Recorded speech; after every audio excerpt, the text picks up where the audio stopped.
है वो क्या चाहिए फिर मुझे बताओ। मुझे जो चाहिए वो तुम्हें बताने की मुझे हरगिज जरूरत नहीं है। फिर क्या हो गया है तुम्हारा? अभी तक दिल नहीं साफ हो रहा मुझसे। और होगा भी नहीं। थूक दो ये गुस्सा प्लीज। जिस दिन तुम फवाद की जिंदगी से चली जाओगी ना, उस दिन मेरा गुस्सा भी खत्म हो जाएगा। ये तो मर के ही होगा फिर। ये तो तुम्हारा अपना ख्याल है। क्यों कर रही हो ऐसी बातें फिर? इतनी खुशी की बात है, प्रेग्नेंट हो तुम, एक बच्चा आने वाला है जो हम सबका होगा। क्या कहा तुमने? हाँ, हम सबका? सिर्फ मेरा बच्चा होगा। और तुम्हारा मनहूस साया मैं अपने बच्चे पर पड़ने भी नहीं दूंगी। इसलिए बेहतर होगा कि उससे दूर रहना, वरना मुझे दूर रखना बहुत अच्छे तरीके से आता है। फरवा क्यों हो रही हो इतनी हाइपर? ये सब कुछ ठीक नहीं है अभी तुम्हारी सेहत के लिए। और जब भी नन्ही सी जान इस दुनिया में नहीं आई है तो मुझे उसका भी दुश्मन समझती हो। जाहिर है, जब मुझसे दुश्मनी निभा रही हो तो उससे भी निभाओगी ना। मैं ऐसा क्यों करूंगी फरवा? मैं तो इतनी खुश हूं कि वो इस दुनिया में आएगा, मैं उसको गोद में लूंगी, उसको प्यार करूंगी। क्या कह रही हो तुम? हाँ, गोद में उठाओगी मेरे बच्चे को? सोचना भी मत ऐसे। अपना मनहूस साया उससे दूर रखना, वरना मुझसे बुरा कोई नहीं होगा।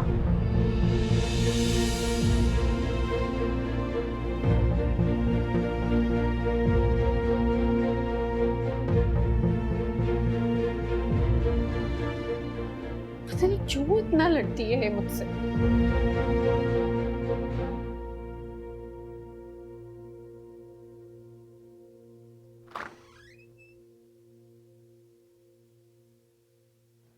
सारा,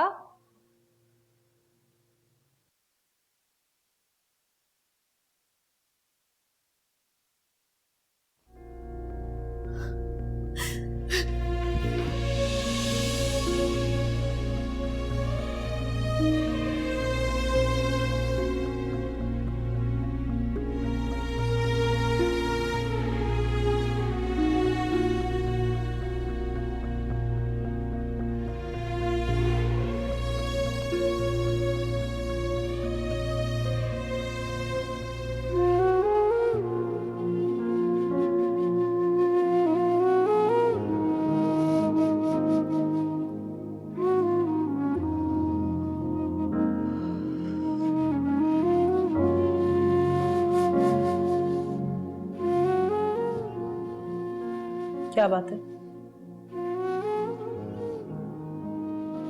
क्या हुआ? कुछ नहीं। फिर रो क्यों रही हो?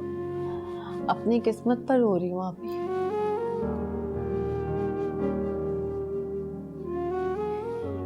मुझे ना माँ बनाकर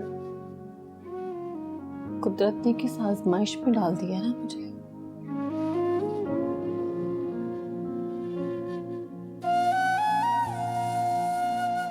तुमसे फरवा ने कुछ कहा है?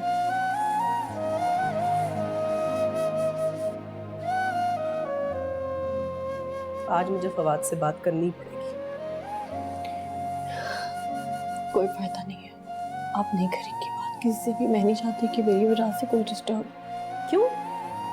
मैं क्यों ना करूं फवाद से बात? उसे भी ये मालूम होना चाहिए कि उसकी गैर मौजूदगी में फरवा तुम्हें किस तरह टॉर्चर करती है। इस तरह रोते तड़पते तुम्हें मैं नहीं देख सकती। तुम्हें उस गुनाह की सजा मिल रही जो तुमने कभी किया ही नहीं। जब तुम्हारे घर आओ एक नया ड्रामा मचा होता है। बहुत हो गई। मैं आज फवाद से बात करके रहूंगी। अब मैं तुम्हें इस घर में नहीं रहने दे सकती। या तो वो तुम्हें दूसरा घर लेकर देगा या फिर मैं तुम्हें अपने घर लेकर जाऊंगी। समझी तुम?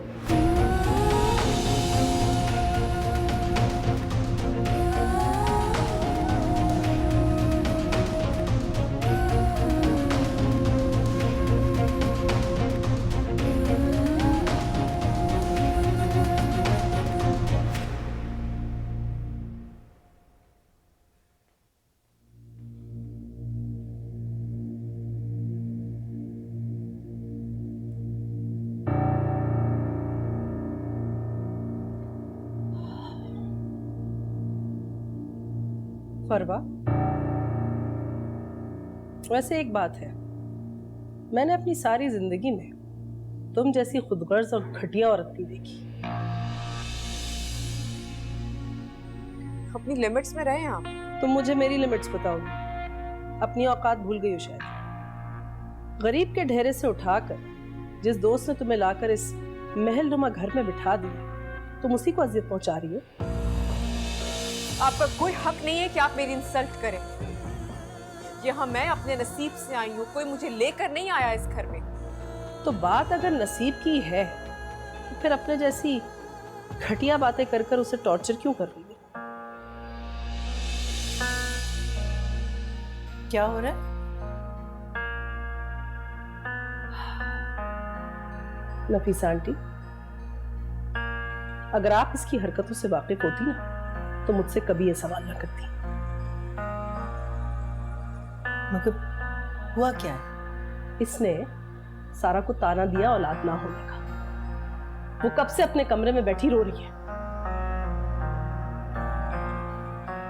बुरी बात। परवा मत भूलो कि जो रब की जात तुम्हें औलाद दे रही है वो कभी भी तुमसे ये औलाद छीन भी सकती है।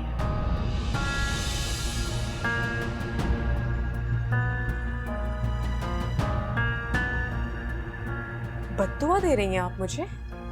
क्या पता मेरी बद्दुआ अर्श पर पहुंच भी गई। तुम्हें क्या लगता है रब की जात अपने मासूम बंदों की आहों और सिसकियों से वाकिफ नहीं है? सब जानता है। इतनी बड़ी ज्यादती मत करें मेरे साथ। मैं ज्यादती कर रही हूँ, यही बात कभी अपने बारे में सोची तुमने? तुम घर जाओ एरिया, मैं बात करती हूँ इससे।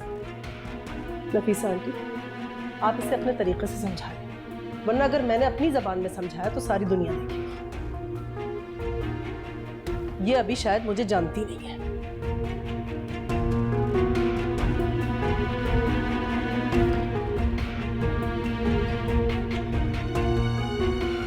जो भी है, तुम्हें सारा से ऐसी बात नहीं करनी चाहिए थी। हाँ, मैं हूँ बुरी, मैं ही बुरी हूँ।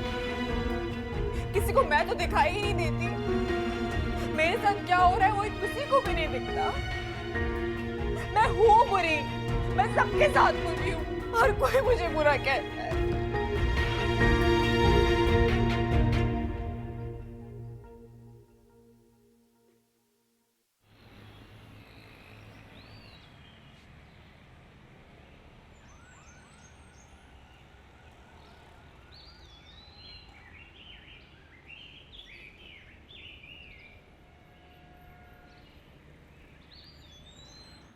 अस्सलाम वालेकुम आपी।